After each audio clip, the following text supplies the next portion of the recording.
बिस्मिल्लाहिर्रहमानिर्रहीम। अस्सलाम वालेकुम नाज़रीन, welcome to my new channel. तो नाज़रीन देखें कि किस तरह आज इमरान खान के वकीलों ने अवाम को खुशखबरी सुनाई है कि इंशाल्लाह जिस तरह साइफर जजों ने उड़ा के रख दिया आसमान पे, तो इस लिहाज से इमरान खान जल्दी हमारे दरमियान होंगे और वह इंशाल्लाह ईद हमारे साथ अवाम के साथ मनाएंगे। पहले देखिए जो वकीलों ने कॉन्फ्रेंस की है, फिर उसके बाद इस वीडियो पे बात करते हैं। हुए तकरीबन 10 घंटे से ऊपर हो चुके हैं। जो अगर आप मैं टाइम को कैलकुलेट करूं तो केस अब तकरीबन कंक्लूड होने के करीब है, क्योंकि केस ऑफ फर्स्ट इम्प्रेशन है, फॉरेन ऑफिस की वर्किंग है और पूरे साइफर के मैकेनिज़्म को समझना होता है। जजेस ने ये एहतियात से करने का एक मरहला है, हम उससे गुज़र रहे हैं इस वक्त। और आज बड़े तहम्मुल से तमाम एविडेंस जो है फॉरेन ऑफिस के गवाहान का, वो आज जजेस को पढ़ के सुनाया गया और उन्होंने बाज़ एस्पेक्ट्स को पे एविडेंस को समझा, इसकी मूवमेंट को समझा, इसके गार्डियंस कस्टोडियंस को समझा और कुछ सवालात उन्होंने उठाए जिस पर मैं उनको असिस्ट करता रहा। सो अब दोबारा मामला साइफर की अपील का कल तक के लिए मुलतवी है। रमज़ान एक फैक्टर है, मगर फिर भी ऑनरेबल जजेस रोज़ाना 2 घंटे हमें देते हैं और इन 2 घंटों में हम इस सारे प्रोसेस को बड़े तहम्मुल से हम भी इसको आगे लेकर चल रहे हैं, क्योंकि ये प्रोसिक्यूशन का सबसे सीरियस और संजीदा इल्ज़ाम और मामला है। सो इस पर उसी संजीदगी से असिस्ट भी करना चाहिए। सो अब उम्मीद करते हैं कि कल के दिन तक तमाम एविडेंस मुकम्मल हो जाएगा और कल बाकायदा मैं अपने सबमिशंस का, जिसको हम क्लोजिंग स्पीच कहते हैं, फॉर्मुलेट करूँगा और तमाम फ़ाइनल आर्ग्यूमेंट्स कल हो जाएंगे इंशाल्लाह। मैं उम्मीद करता हूँ कि साइफर का केस एक नहीं तो 2 पेशियों पर कंक्लूड होने जा रहा है। आज के जो समाअत थी उसमें कौन से अहम रिमार्क्स जज साहिबान की जानिब से दिए गए और क्या सरकार की जानिब से मुतमईन किया गया जज साहिबान को? देखिए, एक तो आज एडवोकेट जनरल ऑफिस आज नहीं मौजूद था। जेल अथॉरिटीज़ से कुछ रिपोर्ट्स तलब की हुई थी उन्होंने, आज वो भी नहीं आई थी, जिस पर जजेस ने they were not too happy with it कि वो टाइमली क्यों नहीं मौजूद थे, जबकि कितना इम्पोर्टेंट केस जो है वो सुना जा रहा है इस वक्त। मगर साथ ही साथ में जो वर्किंग है सारे प्रोसेस की, बाहर से मैसेज आने की, यहाँ रिसीव करने की, उसकी कॉपियाँ बनने की, उसके इंचार्ज, उसके कस्टोडियंस, ये कैसे सारा प्रोसेस होता है, किस हद तक डॉक्यूमेंट शेयर होता है, क्या टाइम लाइन्स हैं, कब दी जाती है, कब वापस आती है।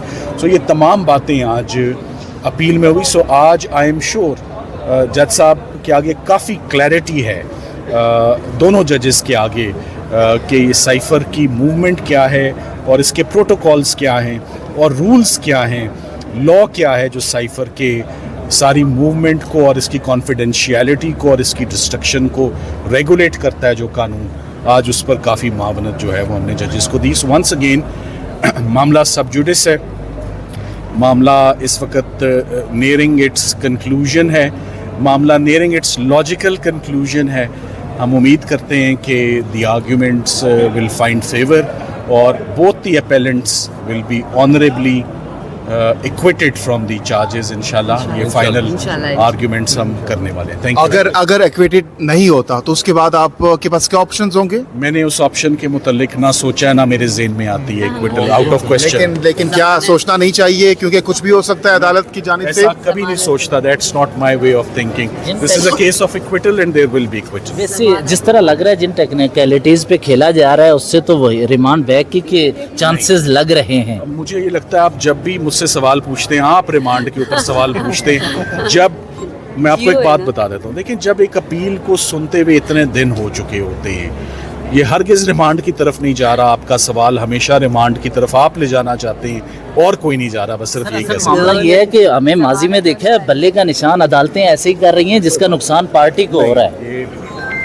मैं समझता हूँ कि बहुत अच्छा एडजुडिकेट कर रहे हैं दोनों जजेस और हम भी एहतियात से चल रहे हैं। सो इंशाल्लाह अच्छा, हमारे सवालों से नई राहें खुले। अच्छा, इसलिए सलमान सफदर साहब, आपने 25 रमज़ान की बात की थी कि खान साहब की रिहाई हो सकती है, दीगर मरवत साहब भी कह चुके हैं, तो क्या अभी आप उस बयान पर कायम है? मैं अभी भी ये कहता हूँ आप हमें कोई से 3 दिन, अब मैं कह नहीं सकता और लोगों का हक नहीं मारना चाहिए, और लोगों के मामलात भी लगे होते हैं, रमज़ान का फैक्टर भी है।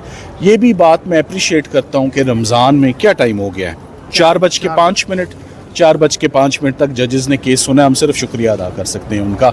रमज़ान फैक्टर एलिमेंट है, मगर cipher it's nearing it's conclusion. Straight away Monday को तोशा खाना की अपील फिक्स्ड है, वो भी 1 दिन की अपील है, इससे ऊपर उसको टाइम नहीं है। मैं अभी भी अपनी बात पर कायम हूँ कि ये ईद से पहले रमज़ान के अंदर ही खान साहब के तमाम केसेस जो हैं वो डिसाइड हो सकते हैं, और उन सब केसेस में मैं एक्विटल देख रहा हूँ। पहला केस ही सबसे इम्पोर्टेंट केस है साइफर का जो इस वक्त चल रहा है। मैं हमेशा कहता हूँ जो साइफर में होगा वही बाकी केसेस में होगा। Thank you. हाई कोर्ट का मौसम बदलने वाला क्या कह रही है, हैं? और हाई कोर्ट का मौसम बदलने वाला है, और इमरान खान जमानत से बनी गाला वापस आने वाले हैं इंशाल्लाह। वाकई ऐसा होने जा रहा हाँ, है? क्योंकि आज भी अगर आप देखें तो जजेस के जो कमेंट्स थे वो बहुत स्ट्रांगली थे, और वो ये थे कि एक ऐसा साइफर केस जिसका पता ही नहीं है कि वो कहाँ पर है, और फिर आज उसकी कॉपी और सुपर कॉपी की बात हो रही है, और वो कहते हैं कि जो ओरिजिनल है वो ईमेल में मौजूद है, और बाकी उन्होंने ये कहा कि साइफर का ना किसी को मालूम है, ना आपको, ना हमें, ना किसी को।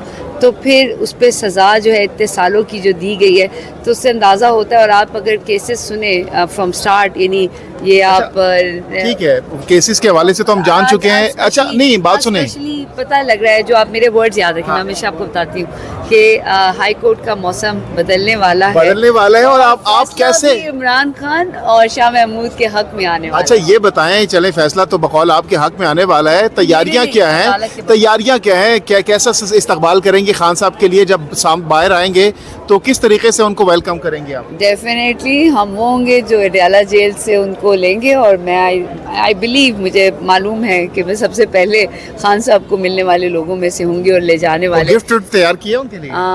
खान साहब, मैं खान साहब का गिफ्ट हूँ, खान साहब मेरे गिफ्ट हैं। सो मैंने ये अपने कौम से वादा किया है कि इंशाल्लाह अगर मेरी ज़िंदगी रही और अल्लाह ने मुझे इसी इस्तकामत में रखा, तो मैंने इमरान खान को इसी अडयाला जेल से बनी गाला लेकर आना है, और मेरी पाकिस्तानी आवाम ने बनी गाला से उनको कौमी असम्बली और फिर PM हाउस में एज ए PM लेकर आना है। ये वादा मेरी आवाम का है। तस्बीह संभाल के रखिए आप। तस्बीह इंशाल्लाह जिस दिन अगर हमारा ओथ ले लिया गया, जो हमारी रिजर्व सीट में मेरा है उसका, तो डेफिनेटली तस्बीह वहाँ से जो है वो मैं वहाँ सबसे पहले वहाँ ही लेके जाऊंगी। सब कहते हैं आप हाई कोर्ट में लेकर आया करें, लेकिन उसको फ्रेम भी किया आपने? नहीं वो उसको मतलब मैं घर में ज़रूर उसको पढ़ती हूँ, और लेकिन मैं बाहर लाऊंगी या असेंबली में, और या जिस दिन खान साहब बाहर आएंगे। बहुत बहुत शुक्रिया, बहुत बहुत।